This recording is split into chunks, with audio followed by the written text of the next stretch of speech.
किया है। जब मैं इतनी साफ सुथरी व्यवस्था से हूँ, मैंने इतने अच्छे कपड़े पहने हैं, मेरे कदम रखने से कभी होटल गंदा हो गया तो मेरे जो अशिक्षित समाज के लोग हैं, जो अनपढ़ समाज के लोग हैं, जिनके पास पहनने को अच्छा कपड़ा नहीं है, जो दिन भर खेतों में काम करते हैं, उनके साथ ये लोग कैसा व्यवहार करते होंगे। आज बाबा साहब की आंखों में आंसू आ गए, रोने लगे।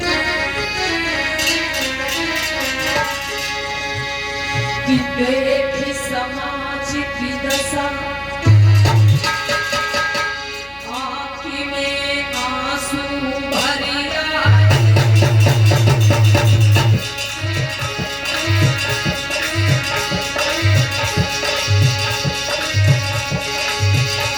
अरे सोची समाज की दशा, आँखी में आंसू भरिया।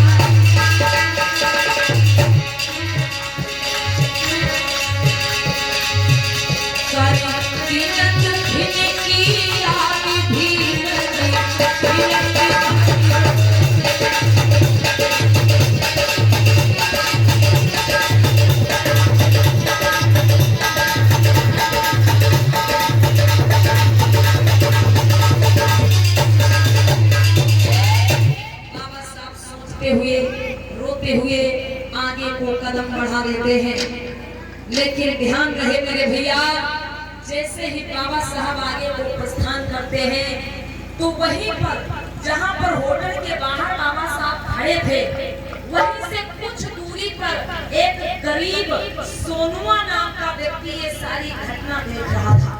वो दौड़ता हुआ आता है और कहता है, बाबा साहब रुक जाइए साहब, अरे मैं आपके लिए पानी लाता हूँ। और इतना कह करके दौड़ता हुआ गांव की ओर चला जाता।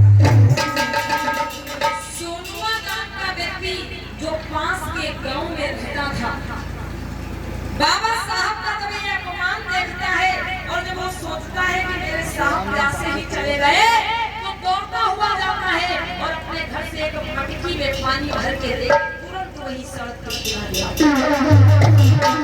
रुक जाइए साहब, अरे मैं आपके लिए पानी ला रहा हूँ, मैं आपको पानी पिलाऊंगा, देखिए मैं पानी लाया है आपके लिए। लेकिन जब वो पहुंचा है,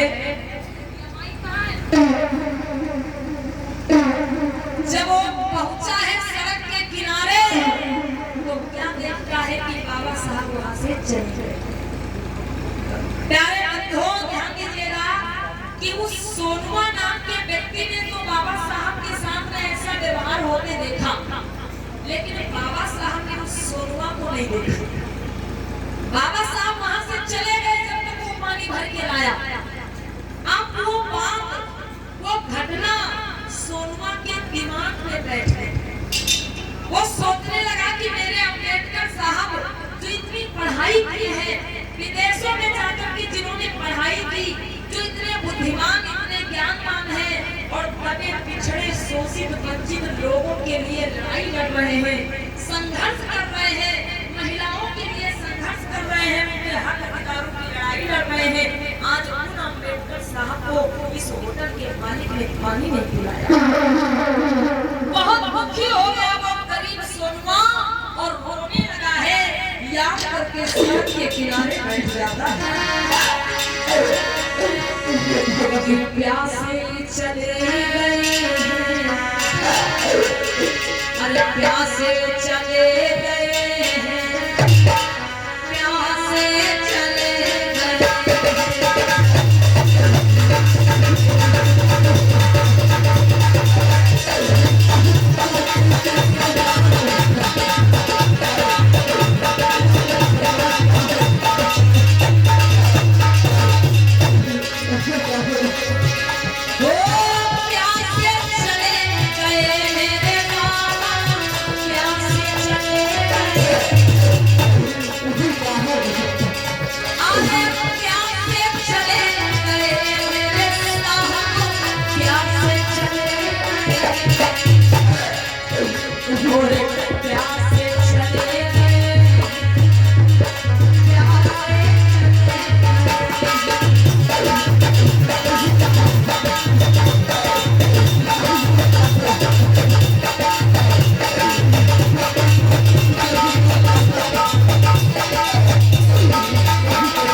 वापस आएंगे इस रास्ते से तब मैं उनको पानी पिलाऊंगा। पूरा दिन बीत गया, बाबा साहब वापस नहीं आए। बाबा साहब इतना दुखी हुए उस घटना से कि वो उस रास्ते से लौटे ही नहीं दोबारा, वो दूसरे रास्ते से अपने घर निकल गए। क्योंकि बाबा साहब को सोनवा के बारे में कुछ भी नहीं पता है। बाबा साहब दूसरे रास्ते से अपने घर चले गए। इधर जब शाम होने लगी, बाबा साहब नहीं लौटे, तो वो गरीब सोनवा संकल्प कर लेता है और संकल्प ये करता है कि मेरे बाबा साहब, आपको इस होटल के मालिक ने पानी नहीं पीने दिया, मैंने अपनी आंखों से देखा है आपका अपमान होते हुए। अरे आप शोषित पीड़ित वंचित समाज के लिए, हक अधिकारों के लिए लड़ाई लड़ रहे हो। हे साहब, आज मैं ये संकल्प कर रहा हूँ कि जब तक मैं आपको अपने हाथों से पानी न पिला दूं, जब तक मैं आपको अपनी मटकी का पानी न पिला दूं, तब तक मैं पानी नहीं पीऊंगा। जब तक मैं अपने बाबा साहब को अपने हाथों से पानी न पिला दूं, तब तक मैं भोजन पानी कुछ भी ग्रहण नहीं करूंगा।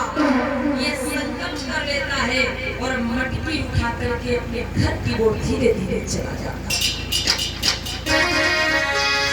प्रेम से बोलिए भगवान बुद्ध की।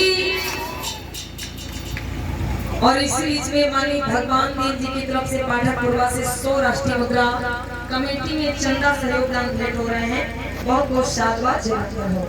और एक प्रतीक्षा फौज जी की तरफ से 50 राष्ट्रीय मुद्रा, रोली सिंह जी की तरफ से 50 राष्ट्रीय मुद्रा, इस झांकी पर सीट पर पुरस्कार सम्मान स्वरूप भेंट हो रहे हैं। बहुत बहुत शादवा जरूर हो। ध्यान दीजिएगा, वो व्यक्ति अपने घर जाता है, रात भर जैसे जैसे रात व्यतीत होती है और जब सुबह होती है तो फिर से वो उसी मटकी में पानी भरता है और सड़क के किनारे आकर के बैठ जाता है, ये सोच करके कि कल मेरे बाबा साहब ने लौटे थे तो हो सकता है आज वो इस रास्ते से निकले। आ जाता है सड़क के किनारे और रोता हुआ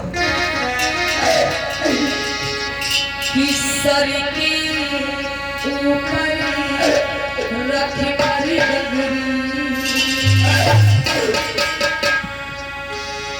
और सर के ऊपर रख कर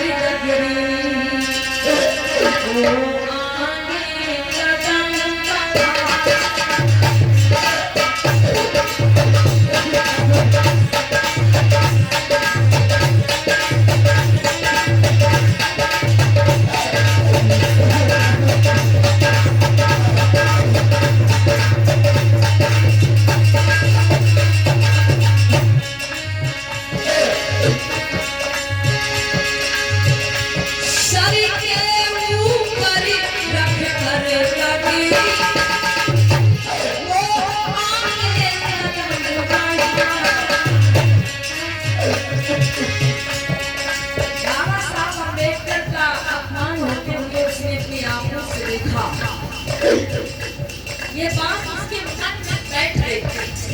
सोनवा के मन में दिमाग में ये बात बैठ गई कि मेरे साहब को पानी क्यों नहीं।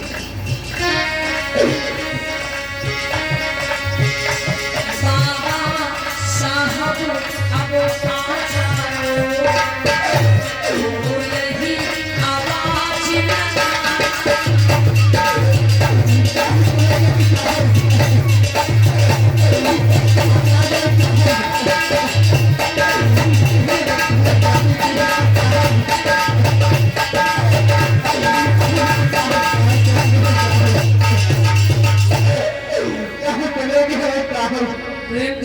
भगवान बुद्ध की। आज भीम दीवाना सोनवा पागलों जैसा हो जाता है, पूरा दिन वहीं पर बैठा रहा। जब बाबा साहब फिर उस रास्ते से नहीं आए तो मटकी अपने सर पे रख लेता है और अपने घर की ओर चल देता है।